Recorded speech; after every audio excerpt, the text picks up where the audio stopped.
Joe, welcome to the show. Thank you. Pleasure to have you on. To kick us off, can you give us a little bit of background into what you guys do at Permutive? So give me a 30-second pitch. Yeah, so at very high level, Permutive is a platform to target advertising. So we collect data on users, we allow our customers to segment those users and to target them. But I suppose where we refer to ourselves as a platform is like one of the many use cases on top of Permutive, but it's one of the ones which we found the most traction in. Behind the scenes, we're trying to build a platform for edge processing. So we believe that the world has changed, that the number of devices has exploded, and the cloud architecture, which most people have come to rely on, no longer works in the same way. And we're trying to build a platform to solve that problem.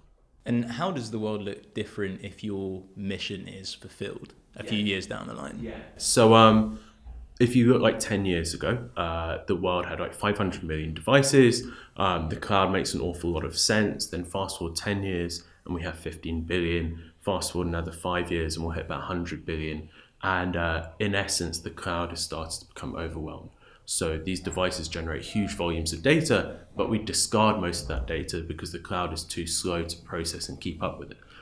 So in a world in which Permutive exists, we believe that you'll have kind of machine learning algorithms running potentially like light bulbs, for example. But we believe fundamentally that processing will shift out of the cloud and onto the devices which generate the data. And we're trying to build a platform which enables that. I want to come back to how you found sort of product market fit for this and also raised quite a lot of funding recently. But before we do that, just tell me a little bit about how you started your path to entrepreneurship. So I understand you studied computer science at university. What happened next? And also, were you thinking about building companies from that early stage as well? Yeah, so me and my co-founder had been at Imperial together, and then we'd also done our masters together, and we tried like a load of ideas, and they were like really, really rubbish. So like Matt and Alice used to tell this joke story about like this company who tried to start like a baking delivery service, and that was us. So we came out of university and we tried to start up this thing, and we spent 3 months like locked in our bedrooms, like coding up this website to connect people who love to cook with people who don't have the time, was like our slogan. And it never saw the light of day. We never got any users. We were like super demoralized by it. But both of us came away from it feeling like, hey, we need to get a bit more experience. So I went off and I was the first employee at a company just across the way called Pact, who were like a coffee startup, and I was building the site there. And then I went over to Go Cardless to do BDR, so like basically picking up the phone and like ringing potential customers. And we were lucky because we got exposed to like founders in the very early stages and kind of understood what it was like to build these companies. And I met Matt along the way, and he was like telling us about EF, and we kind of thought, hey, like we could do with effectively people to kind of sit around us who can help point us in the right direction and kind of, I suppose, highlight where we're going off track. We felt like left to our own devices, we just end up doing something random and rubbish again. And was the first startup you built, was that with your current co-founder, Tim? Yeah.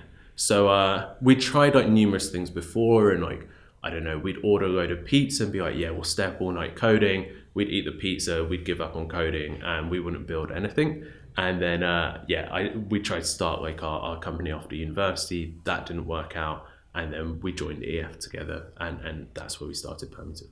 How important do you think it's been, the fact that you guys have known each other a long time and have been friends? Because obviously one of the ideas at EF is that, you know, you come onto the program and, you know, you can meet a co-founder, someone that you can work with for a long period of time without ever having had any background. But obviously you're coming from a slightly different position of knowing someone for a long period of time. Do you feel like that has added a lot to what you've done? Hugely. Like for us, it's added a lot because there's a bond and a level of trust which is built. So even if things don't work out, you feel like, hey, this person still has my back, which is hugely valuable. The flip side of it is like in the first week of meeting Tim, I was like, I want to start a company with him. Like my mum always references the fact that like I came home from uni one day and I was like, hey, I met this guy, we're going to start a company together.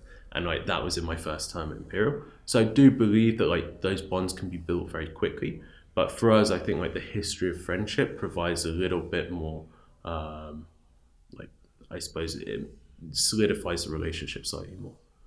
What did the MVP of Permutive look like? So what was the first thing you built and showed to people and say, and you basically said, hey, this is what we do? Yeah, so Permutive, we have if we're really honest with ourselves, we've been going for probably about just over 4 years. I say 4.5 years the company's been going for. For the first 3 years, we had zero product market fit. We didn't know what we were doing, and we iterated through a load of ideas. Then in the last year and a half, we found product market fit, and we found something which worked. So there were like 3 iterations of Permutive. The first version was we were going to do content recommendation for publishers. So when we came out of university, we were obsessed with scale, and really we just wanted to build a platform from scratch which was scalable. That was like our only requirement. So we built a platform to understand users' interests and recommend content. And that's what we started working on at EF. And we hustled our way into like getting put live on the Metro. So all of a sudden we opened up to like 20 or 30 million unique users each month. And it was crazy. And there was like this incredible scale. But we quickly found out what we were doing held no value. So publishers didn't need something to recommend content. They had much bigger problems, and those problems were around monetization. So when we figured this out, we started looking at something new, which was there's an emerging kind of strand of advertising at publishers called native advertising, which is typically called sponsored content. And we're like, hey, we're really good at understanding users' interests and matching them with content. We will target the right sponsored content at the right user, and we think that takes us a lot closer to revenue. And publishers will pay us for it. And we raised a seed round on that of like $1.5 million or so. But about 2 months in, it was like, hey, this is not working. So we went to one of my old bosses, a guy called Matt Robinson, who's one of the founders of GoCarda. So like, hey, dude, this isn't working. And he was like, yeah, it's definitely not working. You're going to waste your lives on this if you keep on plugging away. Like, I think you should go back to customers, tell them like the new idea you have. And if 7 or 8 and 10 people like, yeah, we want this, we need this, you've got something. But if like it is now and it's 1 in 10, like just give up.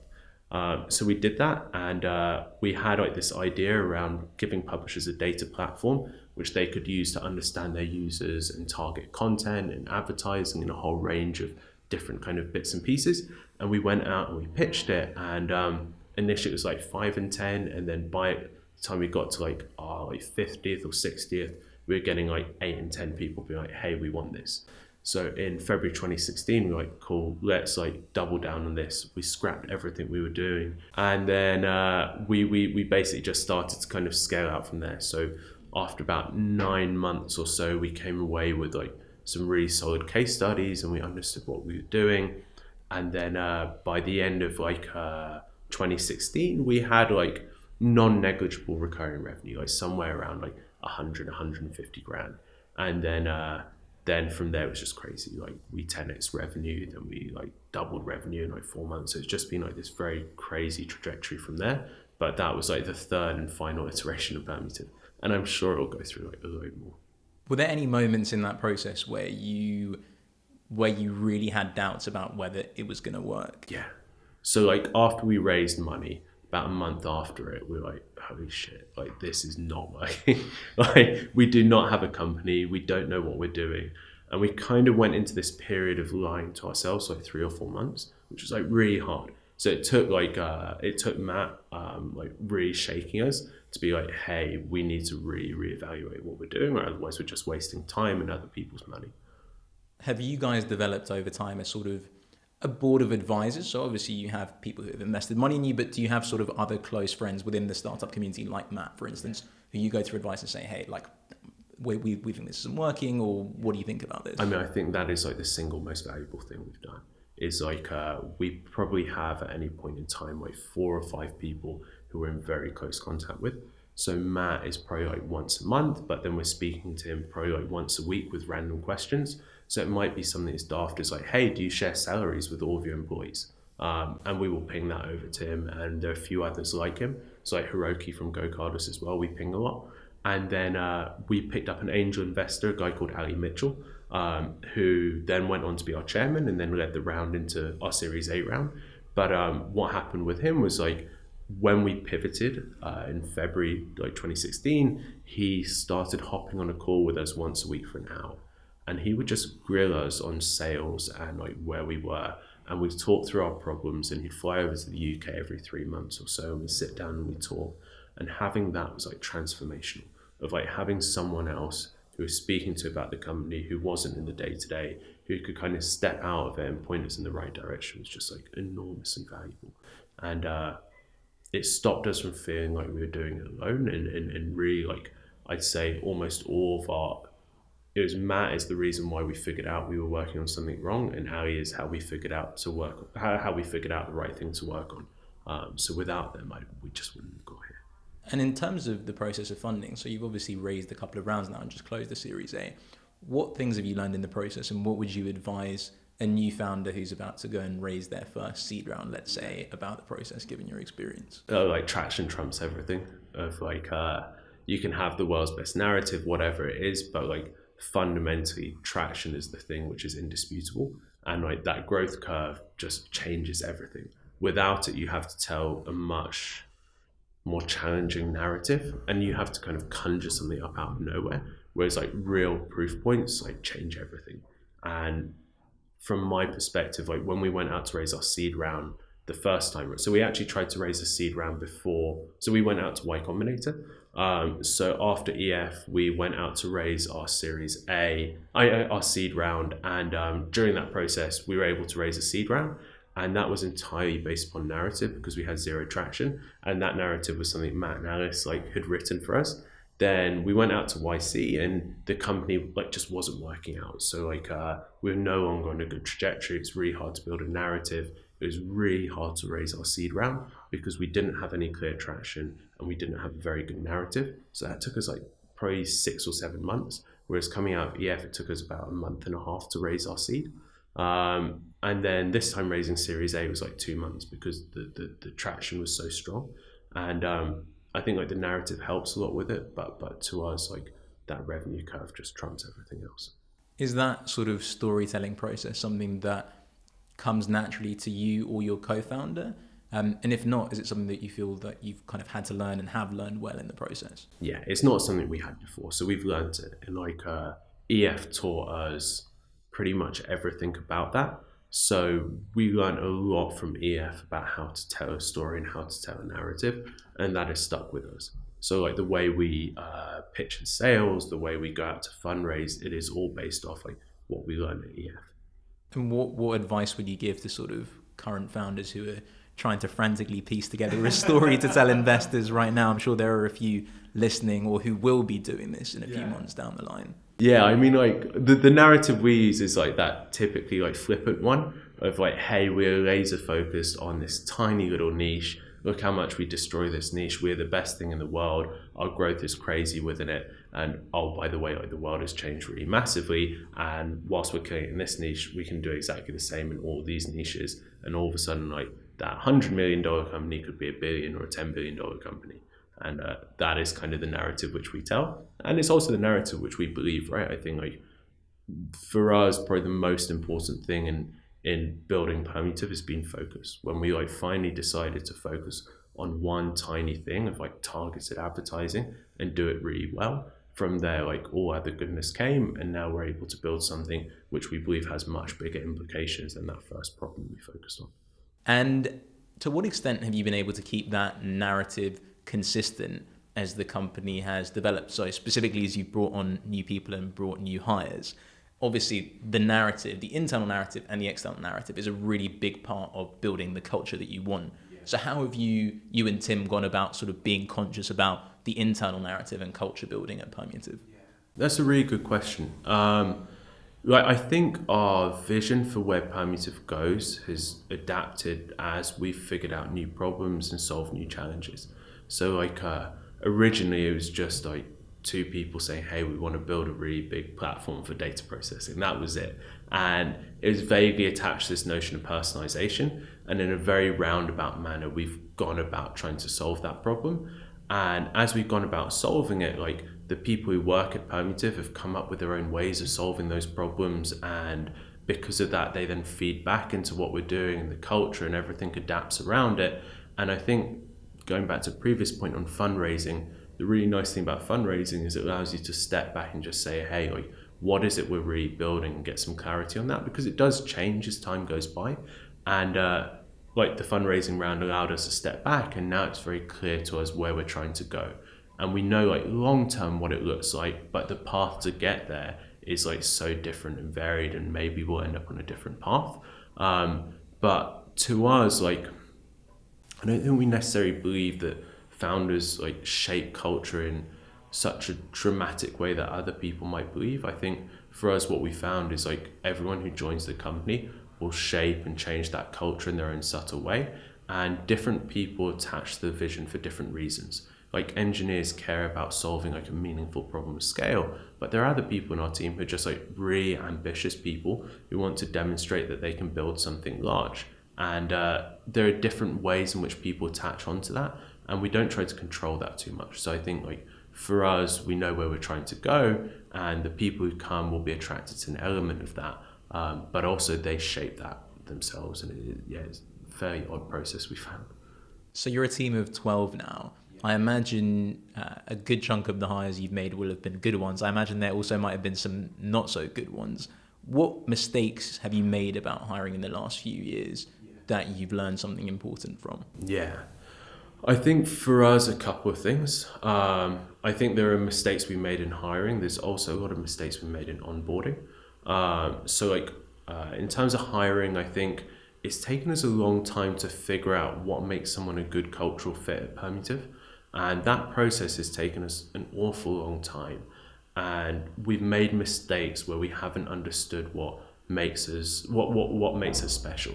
And I think recently we went through this process of value setting, and it was really nice to hear from people like, hey, why is it that you work at Permutive? What is it which motivates you? But also like a chance for us to reflect on, hey, like what makes the people we're working with so special? And like you start to notice things like everyone in our team is super helpful. Like they're incredibly helpful and will go out of their way to make sure someone else hits their targets. And like now we know that's a thing we can look out for in people. But because we never dwelled on it too much, and I think Tim and I had been quite nervous about focusing too much on culture. We kind of thought it was very abstract, so we never did it. But I think that is something which we've learned the hard way of like actually it's really valuable to say, hey, of the people we're working with now, why do we like these people? Let's look for that in other people. And then the second is like for us onboarding is like really terrible. Like as a company, we're just at that stage where like you arrive and you're expected to figure out yourself. And often we didn't look for that attribute in people. And like off the back of that, we also made mistakes as well. As a co-founder, I imagine it must be sort of pretty intense on a daily basis, and it could get very easy to get kind of sucked into the daily grind without taking a step back. Have you over time started to make more of a conscious effort to sort of take time out and look kind of at the company from a bird's eye view and kind of work on the business rather than in the business? Is that something that you're doing more and more of now, I imagine, as you're kind of growing and obviously raising funds, etc.? Yeah, I think the worst mistake we made was like we got too hemmed into the company where like we never took a moment to step back. So like my girlfriend always like makes me take the weekends off, so I don't work on the weekends, and I take real holiday. Like once every 3 months I'll go away for like a week or 2 weeks, and those give an opportunity just to like down tools, and you come back and you have a fresh perspective on it. You aren't so caught up in the minutiae. And I think there's that component of like founders don't take enough time just to like relax or switch off. Then the second piece as well is like, I think for me personally, it's been very hard to give away control of certain parts of Permutive I really care about. But when I do, I realize, hey, this person is much better at it than I am, and they do a much better job, and they're much more focused than I am. And as I started to do that, it also allows me to step back and say, okay, now I can just focus on like the top level objective for that team, not like the minutiae of how it's done. And I think as we found people who we really trust, like that has allowed us as founders to start to step back from the day-to-day of the business. Cycling back in time to when you were literally just starting the company again, were there any hesitations, were there any doubts sort of running through your mind as to whether you were someone who was capable of doing this, whether this was what you wanted to do with your life? And how did you kind of, if so, how did you kind of negotiate that? Yeah, hugely. So I wasn't going to join EF. So initially I was going to go and do my PhD. And in fact, like I was registered on the PhD program. They found out a week into the PhD that I hadn't turned up. And Matt convinced me not to go along and to join EF. And I had a couple of things which I was worried about. I was worried about like not having any specific experience. I was worried about the fact that like I hadn't got any qualifications which might make me different from other people. Like a whole host of reasons why not. But it came back to Matt was like, hey, if you don't do this now, you're going to regret not doing it at a later point in time.